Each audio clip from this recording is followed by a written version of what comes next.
right, I'm currently on the phone with Mach. He's another musician that reached out about the interview series. So I'm going to go ahead and give him the chance to introduce himself. Hi, Alex. My name is Mach Fox, and my band is called Zwar Machine. We're from the Twin Cities, Minneapolis, Minnesota, USA, and we call our music minimal, hypnotic, industrial body music. It's a combination of electronic music and rock band, sort of. Nice, I like it. I too am from the Twin Cities, so hello. All um, right. so I always like to kind of start in the beginning with these interviews. Why don't you kind of go into some detail about your background and how you first found music and what about it made you want to participate in it?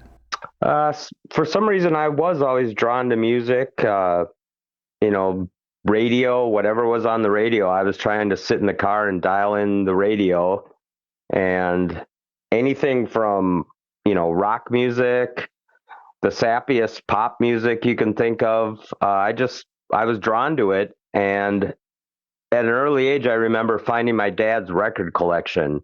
Now that was a lot of 70s rock stuff like Led Zeppelin, so I started out being drawn to the guitar, and then I eventually moved on to drum machines, sequencers, synthesizers, and played in a variety of bands, crossing all genres from starting out more as a punk rock musician.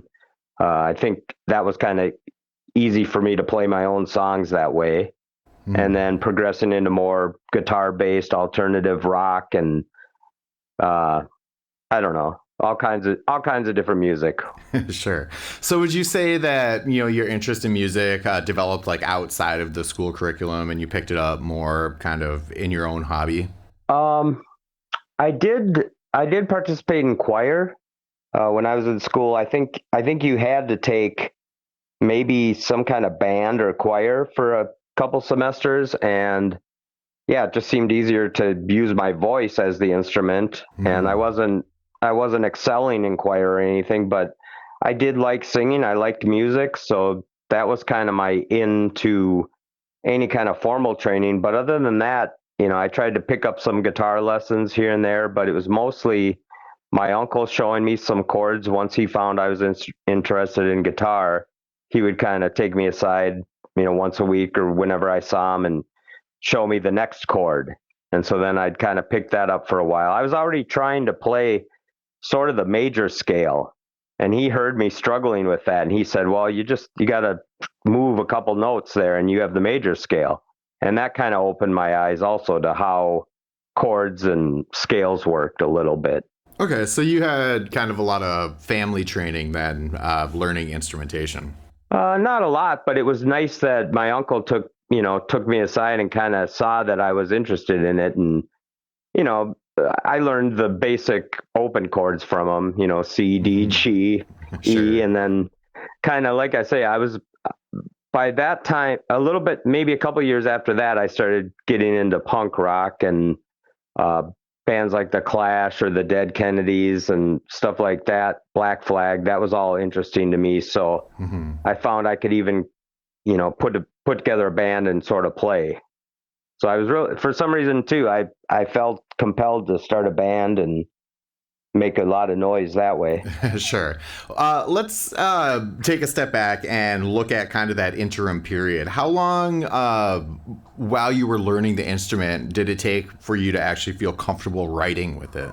I think I mean, maybe not lyrics and stuff, but I was writing songs kind of right away. For some reason, that was something I was drawn to. Like I said, I think it might have been from all the different radio and records I was listening to. Maybe I didn't consciously understand it, but there was a song form that I was always writing, and my own songs, whether they would be worth playing in the band or not. But we tried to do a couple covers. Of course, we do them the punk rock style, so they'd be pretty rough sounding. And I wasn't an accomplished guitar player by any means when I started writing songs. Hmm. A little later on, I became more of I wouldn't say like a hot lead player, but I started advancing in my guitar skills. Sure. So you'd kind of say, when you first started writing, you kind of did it, for lack of a better word, on an amateur level, and then as you got more comfortable with it, you got more of a craft out of it. Definitely. And I mean, certain songwriters and musicians, like Todd Rundgren, I don't know if you're familiar with him. He had a band called Utopia, and he's produced Mm-hmm. tons of records. But seeing that you could be one guy in the studio kind of playing everything too, that was something that, kind of, I was like, oh, there's a craft, there's an art, there's, Mm-hmm. something going on here besides just playing the guitar. So yeah, some about songs, I was just always drawn to the song form. And I don't know, I wasn't thinking I wanted to be a rock star as Mm-hmm. much as I just was compelled to write songs. So, would you say you kind of touched base on it very briefly there for a sec, but would you say that your project is kind of mostly you doing all the instrumentation and writing and everything, and that's how your current project is going? um right now, things started off that way maybe about the 2004 or so. I started uh doing using my name as Mach Fox as my band name and recording everything myself. And then I realized after I released a record, I wanted a band to actually play live and, bring this thing kind of to the stage.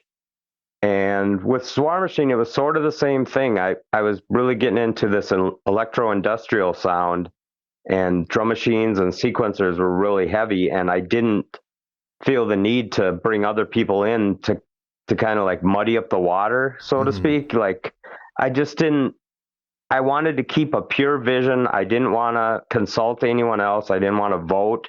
Like, when you're in a band, you kind of work together and everyone has a say, and sometimes you don't get anywhere. Sometimes it's great, but I just didn't feel the need to bring in a band to play the kind of music I was trying to explore. But the same thing with Swarm Machine. Once I released a record, and actually, as I was writing the first record, I was assembling different friends to be in the band and kind of play electronic percussion and synthesizer along with the sequence tracks. So it just, I guess it formed into a band again. But yeah, I like to be Mm-hmm. the kind of the final say in the production and kind of arrange the songs since I'm the singer. Also, I like to, kind of be heavily involved in the production, but now I do work with a bass player who's written a lot of the new material, and a drummer, a live drummer who's, he's lives in the Netherlands, so he's not Mm-hmm. always in the writing sessions, but we get him on the album now. I go over and record him, and Cool. with all the technology, we're able to get his drum on the recordings now. Definitely, yeah. There's definitely a wider ability to collaborate these days with the internet and the proliferation of project studios in people's homes and things like that. Yeah, that's been something I explore quite a bit, trying to collaborate with people from all parts of the world. And lately I've been releasing some of that stuff also, not as my main band, but just as another facet of my production and my taste in music. Sure, absolutely. So, how important do you feel for your particular interest in music it is to have the artistic outlet of you doing all the like the instrumentation and adhering to your vision versus having a live lineup come in and do the recording? Um, well, one thing is I really strive with Swarm Machine to like have a sound that we can call our own. And I think I want the record to sound like how we sound live. I mean, some bands don't care about their like the live show's the live show, the record's the record. I want to be a close facsimile of what we recorded and how we recorded it, even if I record it all myself. Mm-hmm. So I do. I mean, I put a lot of emphasis on our live show. That's sort of the main reason I have this band. Also, is a live vehicle more than a recording project. I pride ourselves on our live shows. So, uh, it's kind of different. If we could be together every week writing an album together, I think that's what I would choose, and then we all play it together. But it just doesn't work that way. So there's a lot Mm-hmm. of remote sessions and a lot of things. I just make the decisions and hope that the rest of the band likes it, Mm-hmm. because they're going to have to play it live ultimately anyways. So Sure, sure. Yeah, and dealing with the interpersonal politics of keeping a band together is always complicated. yeah, I mean, I've been doing this for a long time. So there was, when we were young and crazy, you have all kinds of partying involved and, egos maybe and this and that and just crazy shit happens. You have to get two or three or four people together and they all have shit happening in their life. So it's, it's hit or miss. And that's why maybe a lot of bands don't stick around long, unless they become successful and can kind of pay off their debts that way and it's worth it. It just becomes a lot of personal effort for many people to keep a Mm-hmm. band together. And right now, the guys I got, D-Bot, the bass player who I was mentioning, wrote a lot of the new material we're playing. He was in Mach Fox band in 2005. And he was in early versions of Zwar Machine, just filling in on electronic drums and synth. But he's a really good bass player, and so now he was playing bass in the Mach Fox band. Now he's playing bass in Zwar Machine, and then the drummer we have too. I just never imagined having acoustic drums and electric bass in Zwar Machine. I always thought it was a synthesizer and more electronic drums.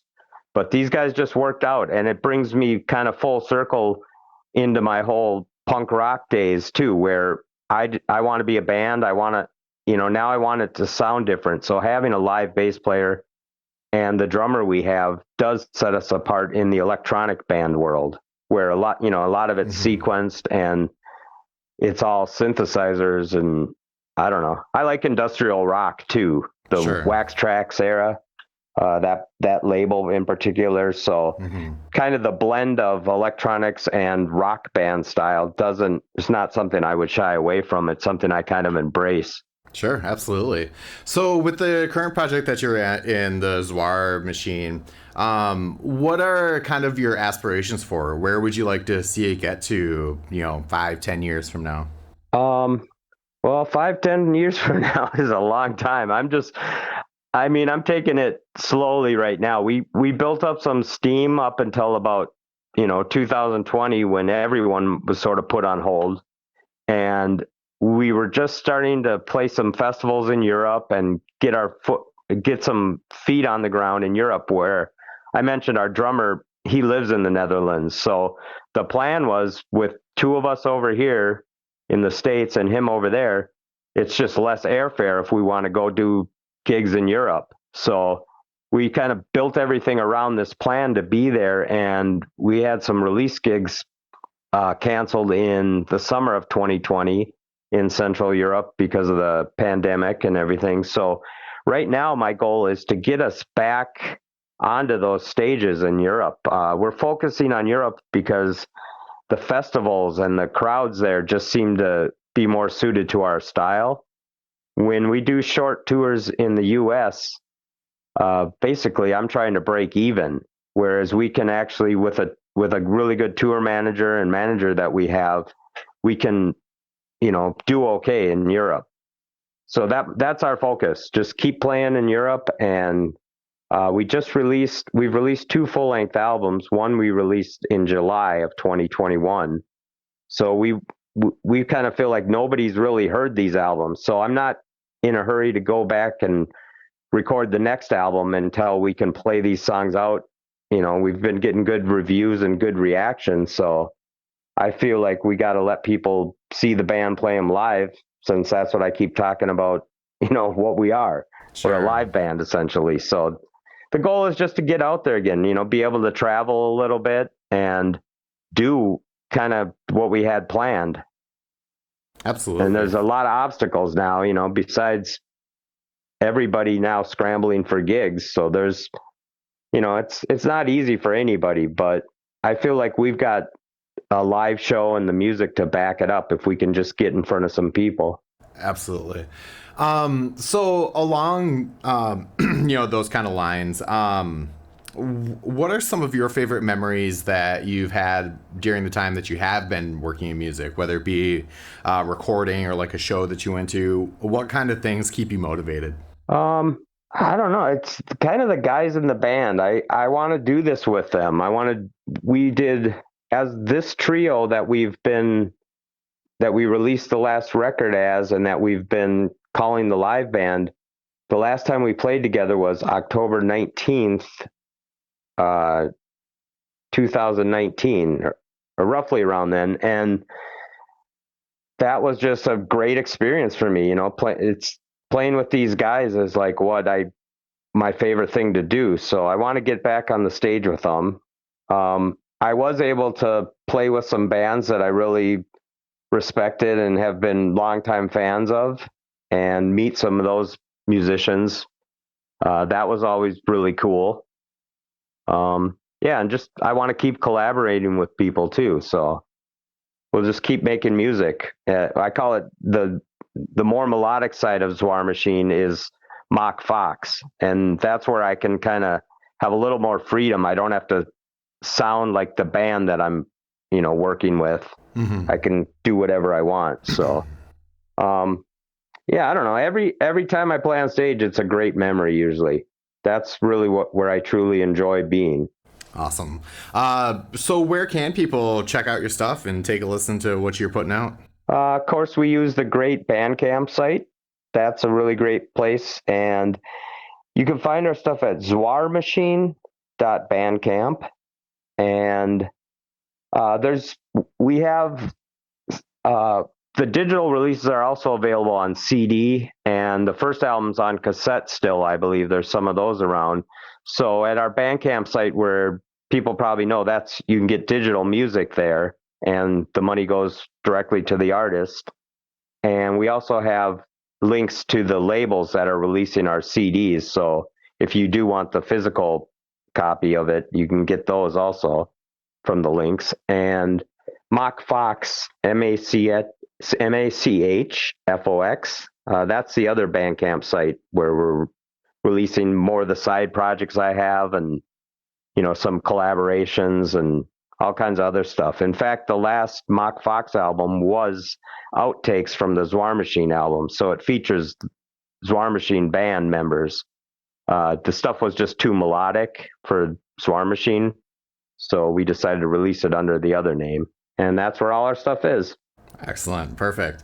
And I always like to give the person I'm interviewing the opportunity to put out their last word. So just a message that you feel you resonate with. Um, well, I'm gonna plug the band again and say "Be a Light" was our first album, and that's the title and also the name of a song. And it's kind of my most positive lyrics, and it's just a shout out to people to uh, fight, do what they can, and be their own light. Just it's a word of encouragement to everybody out there who's struggling, or maybe you're doing okay, but keep doing okay then.